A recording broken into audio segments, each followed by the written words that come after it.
Helmet అయిపోయింది కదా, so మీరేమనుకుంటున్నారు? హెల్మెట్ అయిందా? నీకెట్లా తెలుసు హెల్మెట్ అయిందని? సో చాలా మంది చెప్తున్నారు. అట్లా చెప్తే హెల్మెట్ అయిందని మీరు సోషల్ మీడియా డిసైడ్ చేసేదో కావాలని బయటకు పంపించేదని ప్రయత్నం చేస్తున్నారు కదా 100%. సో ఆడియన్స్ అంత అందంగా ఉన్న అమ్మాయి ఎట్లా బయటకు పోద్ది అనుకుంటున్నారు మీరు? నాకు అర్థం కాదు. సో అంటే కావాలని మీరే సోషల్ మీడియాలో ట్రోల్ చేస్తున్నారు మేడం, ఆమె బయటకు పంపించేదాన్ని ప్రయత్నం చేస్తారనమాట.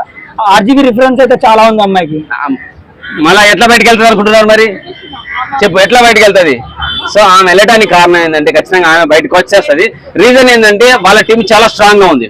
ఆ టీంని ఈమె కంట్రోల్ సొంత టీం కూడా కంట్రోల్ చేయడానికి ప్రయత్నం చేస్తుంది. దానివల్ల ఏమవుతుందంటే నిఖిల్ కానీ పృథ్వీ కానీ ఈమె చెప్పిన మాట వినాల్సి వస్తుంది. చీఫ్ నిఖిల్ వాళ్ళని కంట్రోల్ పెట్టాలని చూస్తుంది. ఇది ఈమెకు మైనస్ అవుతుంది. నెక్స్ట్ దాంతోపాటు నిఖిల్ కూడా డౌన్ అయిపోతున్నాడు. నబిల్ చూడు ఈ మధ్య టాప్ లోకి వచ్చేసిండు.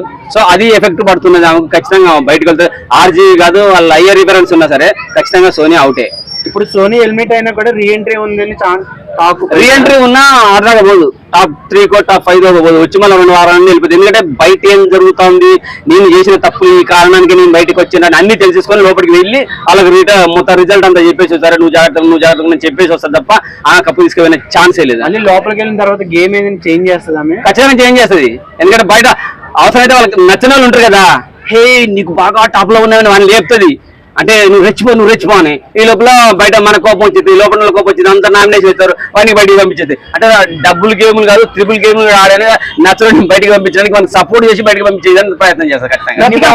అంటారు కదా, అది ఇది మాత్రం క్లియర్. సోనీ అయితే అదే పని చేస్తుంది.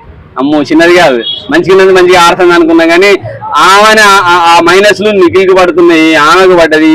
ఈ రోజు బయటకి వచ్చేస్తుంది.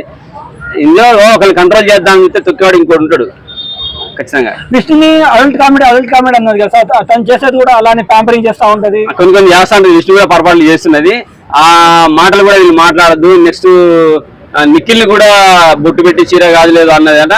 సో ఆఫ్ కోర్స్ ఎంటర్టైన్మెంట్ పరంగా బాగానే ఉంటది. కానీ చూడండి, బిగ్ బాస్ నాగార్జున టచ్ అయిపోయి వాళ్ళకి వార్నింగ్లు పడుతుంది అంటే మరి తప్పలే కదా. సో మళ్ళీ నెక్స్ట్ ఎవరు మన మణికంఠని కూడా వాడిని అబ్బాయి కింద లెక్కేద్దరు అన్నాడు. వాడు బాగా హట్ అయిపోయింది. మనం అనాలి అబ్బాయి, లోపల వాళ్ళు మీరు ఎట్లా అనుకుంటారు చెప్పండి. ఎందుకంటే మనకు నచ్చకపోతే బిగ్ బాస్ అయినా తిట్టొచ్చు. మనం ప్రేక్షకులం కాబట్టి బిగ్ బాస్ అభిమానిస్తాం కాబట్టి, నాగారిని అభిమానిస్తాం కాబట్టి, లోపల ఉన్న కంటెస్టెంట్స్ అభిమానిస్తాం కాబట్టి వాడు తప్పు చేస్తే మనం తిట్టొచ్చు. 2 బండబుదాన్ని తిట్టొచ్చు వాడిని కంట్రోల్లో పెట్టడానికి, దారిలో పెట్టడానికి. వాళ్ళ ఫ్యాన్స్ ఉంటే వచ్చి మనతో గొడవ పెట్టుకుంటారు.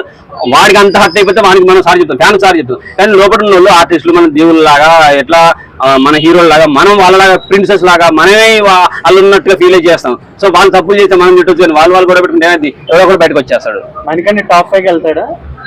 డౌటే కాక ఏడ్చుకుంటే ప్రయత్నం చేస్తాడు కానీ పోతాడేమో, నాగార్జున గారి సపోర్ట్ తో పోతాడేమో. కానీ మరి అంత ఏడొద్దు, నవ్వుతో చాలా అందంగా అనిపిస్తున్నాడు. అంటే ప్రీవియస్ వీక్స్ తో కంపేర్ చేస్తే ఇప్పుడు కొంచెం బెటర్ అయ్యాడు కానీ ఇంకా అవ్వాలి. ఏడుపు టోటల్ ఏడుపు తగ్గాలి, వెళ్తాడు ఖచ్చితంగా. ఏడుపు తగ్గించి కనీసం ఎదుటోటి వీని డిసిజన్ వీనే తీసుకోమండి, ఎదుటోటి మాట విని అర్థం చేసుకోమండి చాలు. అంటే నువ్వు అన్న చెప్తున్నాడు కదా ఆయన డిసిజన్ నేను ఫాలో అవ్వాలి అవసరం లేదు.